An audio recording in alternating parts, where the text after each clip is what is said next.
Hello, let's talk about Winter's Orbit by Everina Maxwell, a 2021 space opera colonial gay romance novel.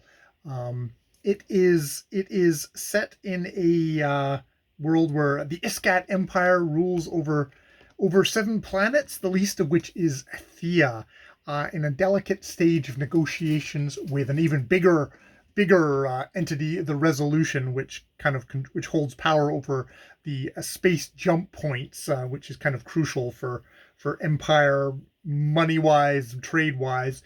Um, there is a problem. The Iskat prince, who has had a political marriage into the Thean world, dies in an accident, and there needs to be a remarriage of the widow, a fellow named Count Janin, who they quickly find a replacement. The emperor's her least favorite grandchild, Prince Kiam, and so they are quickly married. But everything does not go to plan. Indeed, the Resolution, the auditor, extremely disquieting figure, seems to be using kind of alien technology, is hooded in a mask that makes you feel sick when you look at it all the time. Rejects the thing because there seems to be some issues about Janin's former husband and his accident. This is Prince Tam, who was head of the mining operations around Thea for the Iskat Empire. He was a part of the military wing. And indeed, there does seem to be various factions within the Iskat Empire, within perhaps the Thean thing, that do not want this to go off. And Janin and Count Janin and Kiam, they do not match together. Kiam is very much a kind of a wastrel prince who's been known for his partying and getting into trouble in the tabloids and stuff like that. Where Prince Janin is a extremely isolated, extremely quiet, extremely just kind of seems to be just maybe he's horribly grieving the loss of Prince Tam. You don't know. We alternate between viewpoints of the two men, and indeed they have lots of conflicting things of they really don't get each other, and that is where we get the kind of the gradual restrained romance that develops throughout the book. There's very much a mix of politics and romance, with the two different backgrounds of the men. Ever Maxwell does a really good job of showing two different cultures, and one culture, Kiam's culture, being the dominant culture and very much looking down on the Thean culture, but differences there.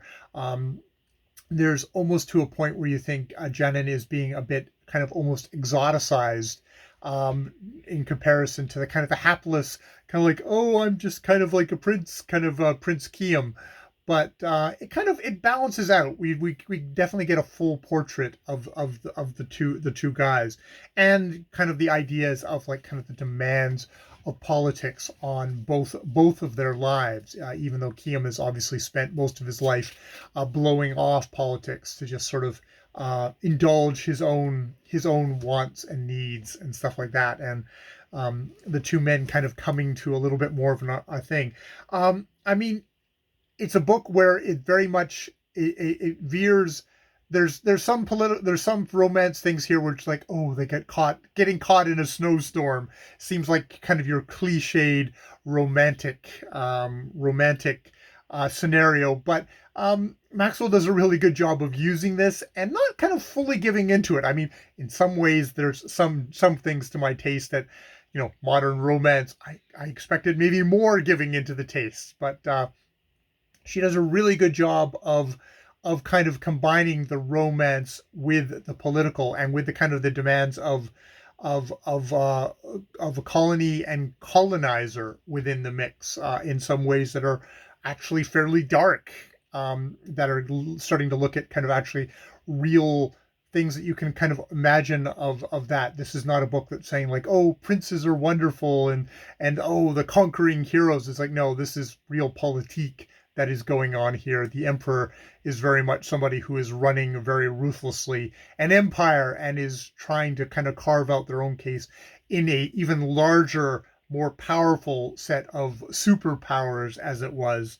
Um, I really enjoyed this. I really enjoyed the story, and actually, what I think I like about it is the best is that it is a standalone story for these characters. These for Jinan and for Kiam.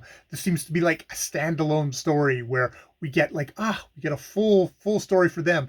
But the world will go on, apparently. I was looking at online, and apparently the author is talking about how, yeah, she's not going to leave this world behind. It's just maybe these characters have gotten their resolution for what's happened.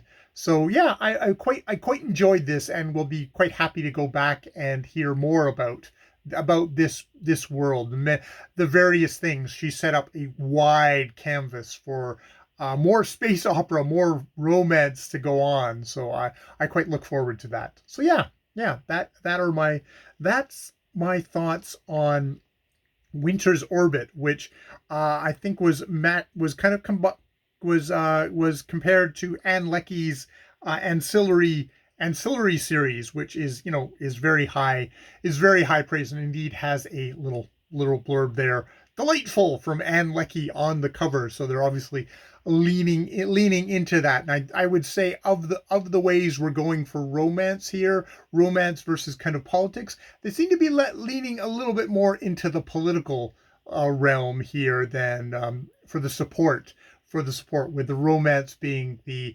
kind of the seasoning that goes along with these two men, and what happens to them in the personal. There's personal and political very much within this novel. All right, so yeah, I will leave it there. I've been Jay. More videos later.